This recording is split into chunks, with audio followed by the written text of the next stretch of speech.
ప్రభు అయిన యేసుక్రీస్తు నామములో దేవుని బిడ్డని మీ అందరికీ సమాధానము కలుగునుగాక. ఆమెన్. పరిశుద్ధ గ్రంథములో దేవుని వాక్యమును ధ్యానించుకుందాం. 31వ కీర్తన 24వ వచనము. యెహోవా కొరకు కనిపెట్టు వారలారా, మీరందరూ మనసున ధైర్యము వహించి నిబ్బరముగా నుండుడి. నిబ్బరము అంటే ధైర్యంగా ఉండాలి. ఎందుకంటే దినములలో ఎక్కడ చూచినా భయానకరమైనటువంటి పరిస్థితులు మన కన్నుల ఎదుట కనపడుతూ ఉన్నాయి. వాటి ద్వారా మనము ఎక్కడ విడిచిపెట్టబడతామో, ఎక్కడ దేవునికి దూరం అయిపోతామో అనేటువంటి సందేహము ఈ రోజున ప్రతి వారి జీవితంలో కనపడుతూ ఉన్నది.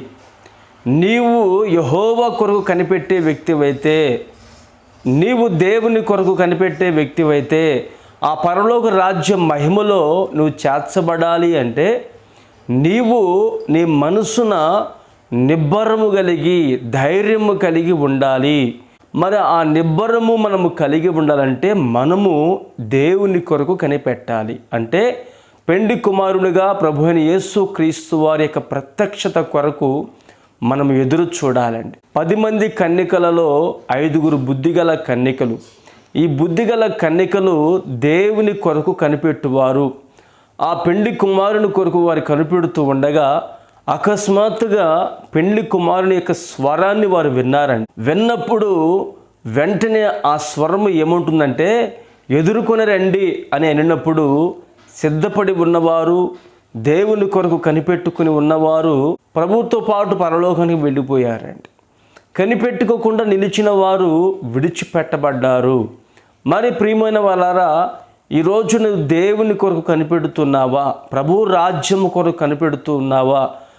ఇప్పటికే యేసయ్య ఈ లోకంలో భయంకరమైనటువంటి శ్రమలు, భయానకరమైనటువంటి తుఫానులు, కరువులు, లోకమంతా అల్లకల్లోలంగా మార్చబడుతుంది. అంటే అర్థం ఏంటో తెలుసండి, ఈ లోకము, ఈ భూమి శాశ్వతము కాదు.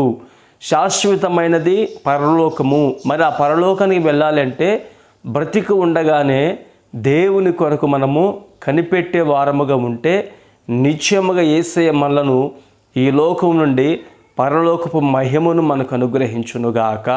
ఆమెన్. ప్రార్థన చేసుకుందాం. ప్రేమగల తండ్రి, ఈ లోకము అశాశ్వతమైనదని, శాశ్వతమైనది పరలోక రాజ్యమని, ఆ పరలోక రాజ్యము కొరకు మేము సిద్ధపరచబడడానికి నా తండ్రి మీరు మాకు ఇచ్చినటువంటి వ్యవధి కొరకై స్తోత్రం. ఈ సమయం ఉండగానే ప్రభువా, మీ కొరకు కనిపెట్టి ఆ పరలోక రాజ్య మహిమను పొందుకోవడానికి మేము మనసున ధైర్యము కలిగిన వారమై నడిపించబడుటకు నీ కృప దయచేయండి. ఈ మాటలు ఈ రోజున మీరు మా జీవితంలో స్థిరపరిచి మహిమ పొందుకోమని యేసు నామమున ప్రార్థిస్తున్నాను తండ్రి. ఆమెన్.